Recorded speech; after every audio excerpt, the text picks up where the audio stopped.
तीन सासों की एक बहू। बलविंदर की पहली बीवी को बच्चा ना होने के कारण वो दूसरी शादी करता है, लेकिन जब दूसरी शादी से भी बच्चा नहीं होता तो वो तीसरी शादी करता है। और तीसरी शादी करने के बाद भी जब उसे संतान का सुख प्राप्त नहीं होता तो वो डॉक्टर को दिखाता है और फिर बलविंदर जी, दोष आपकी बीवियों में नहीं, आप में है। आप में ही कुछ मेडिकल रीजंस की कमियां हैं जिनके कारण आप कभी भी किसी बच्चे के बाप नहीं बन सकते।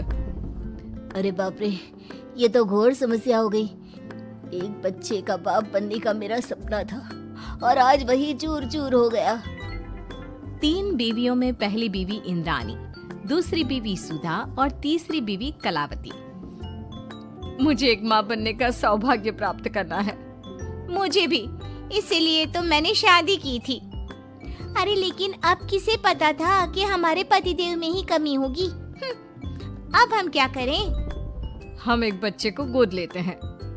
तीनों एक बेटे को गोद लेते हैं जिसका नाम प्रमोद रखा जाता है। 20 साल बाद अब तीनों भी बूढ़ी हो चुकी होती हैं। बलविंदर भी बूढ़ा हो चुका था। प्रमोद एक अच्छी नौकरी करता है। उसकी शादी की उम्र हो चुकी थी, इसलिए तीनों माएं प्रमोद की शादी पाखी नाम की एक लड़की से करा देते हैं। शादी के बाद बहू पाखी की पहली रसोई की रस्म की बारी आती है। मेरी प्रिय तीन सासू माओ, आज मेरी पहली रसोई है। बताइए क्या बनाऊं? क्या पसंद है आप तीनों को? बहू तू ना कढ़ाई पनीर, सूजी का हलवा और पुदीने की चटनी बना दे। अरे नहीं नहीं, ये क्या पसंद है। अरे पाखी बहू, तू छोले भटूरे, सरसों दा साग और मक्के दी रोटी बना और पंजाबी लस्सी भी बना दे। ओफो, सच में मेरी सौतनो, खाने के मामले में तुम्हारा टेस्ट और चॉइस दोनों भी बकवास है। बहू, नॉर्मल सिंपल सात्विक भोजन बना दो और हलवा पूड़ी खीर का भोग चढ़ा दो भगवान को मंदिर में। अरे कैसे तुम दोनों अपनी मनमानी कर रही हो? मैं तुम दोनों से पहले आई थी बलविंदर जी के जीवन में, और तुम दोनों से उम्र में भी मैं बड़ी हूँ। इसका मतलब मैं पाखी बहू की बड़ी सास हुई? नहीं, उम्र बस एक अंक होती है। मैंने सबसे ज्यादा देखभाल की है प्रमोद की, इसलिए मैं एक सास होने का ज्यादा हक रखती हूँ। पाखी बहू, तुझे मेरी बात माननी होगी। नहीं, तू मेरी बात मानेगी। जो मैंने कहा है वही तू करेगी। नहीं, मेरी बात मानेगी वो। नहीं मेरी। तीनों सास आपस में चिल्लाने लगती है और फिर वहाँ पर बलविंदर और प्रमोद आ जाते हैं। अरे ये क्या बिल्लियों की तरह लड़ रही हो तुम तीनों सास? पाखी बहू को घर में आए पूरे 24 घंटे भी नहीं बीते हैं। बाकी तुम एक काम करो, तीनों माओं की कही गई डिशेस में से हर एक की 50-50% डिशेस बना दो। लेकिन लेकिन लेकिन बस, अब प्रमोद ने कह दिया सो कह दिया। तुम तीनों अब झगड़ना और बहस करना बंद कर दो। पाखी तीनों सासू की कही गई आधी आधी डिशेस बनाती है और इस तरह अपनी पहली रसोई की रस्म पूरी करती है, जिसके बाद उसकी तीनों सास उसे शगुन और नेक देती हैं। फिर एक दिन, अरे पाखी बहू, तुमने अपना सारा काम निपटा लिया है ना? तो जरा यहाँ आना। मेरे ना घुटनों की मांसपेशियों में बड़ा दर्द हो रहा है। जरा तेल या बाम से मालिश तो कर दे बेटा। तभी वहाँ पर इंद्राणी और कलावती भी आते हैं। पाखी बहू, चलो मेरे साथ बाजार। मुझे ना नई साड़ियाँ खरीदने हैं। तुम्हारी फैशन सेंस बहुत अच्छी है ना, इसलिए मैं चाहती हूँ कि तुम मेरे साथ चलो। अरे पर मैं यहाँ पे पहले आई, तुम्हारे साथ ही सही, लेकिन मेरी स्पीड सबसे तेज थी। पाखी बहू, मेरे कमरे की अलमारी और पर्दे साफ कर दो ना, बहुत धूल जम गई है। मुझे खांसी भी आ रही है। अरे ऐसे कैसे तुम दोनों मेरी बहू को अपने साथ ले जा सकती हो? सबसे पहले मैंने बहू को कहा है कि वो मेरे घुटनों की मालिश कर दे। अब जाओ, 1 घंटे के बाद अपनी ये फीकी शक्लें लेकर फिर से आना। सुधा मैडम, ज्यादा ना बोलो। पाखी बहू को तुम दोनों से ज्यादा नेक दिया है मैंने, इसलिए पाखी बहू तो मेरा ही काम करेगी। और वैसे भी ये सुशील सर्वगुण संपन्न बहू अपनी इस बेचारी बूढ़ी सास को खांसते हुए कैसे देख सकती है? क्यों पाखी बहू? हाँ, पर नहीं पाखी बहू, तुम इन दोनों की भावनाओं के जाल में मत फंसो। और रही बात शगुन और नेक की, तो रिश्तों को प्यार के भाव से तोला जाता है, ना कि पैसों के भाव से। मतलब ही कहीं के। ओ इंद्रानी, ज्यादा मत उछलो, पता है कौन कितना मतलबी है। उफो, अब फिर से आप तीनों मत शुरू होइए। मैं आप तीनों के काम करूंगी, लेकिन बारी बारी।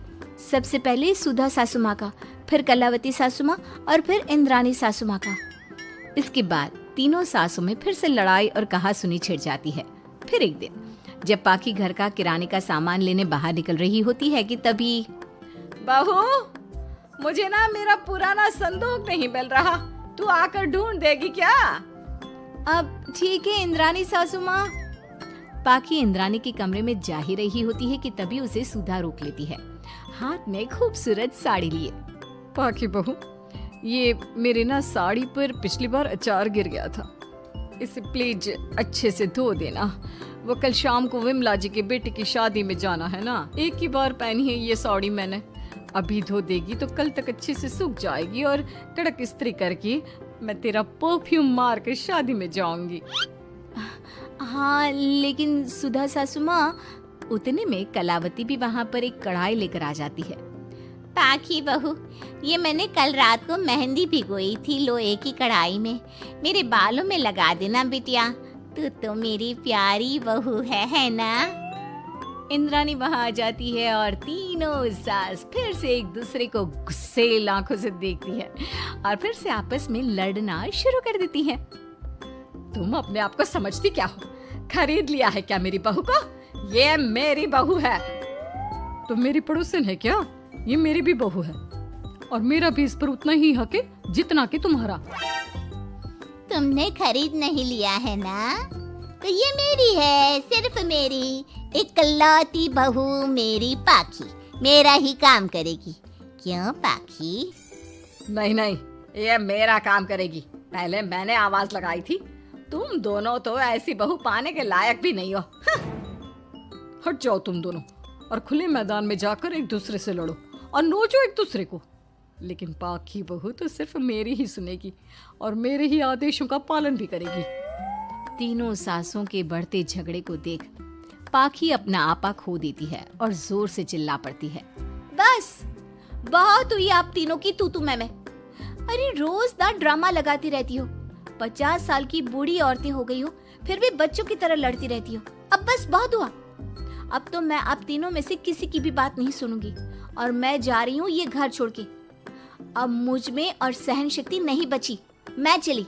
अब लड़ो झगड़ो, एक दूसरे को मारो पीटो नोचो, जो करना है करो। पाखी अपना सूटकेस लेकर घर से बाहर निकलने लगती है।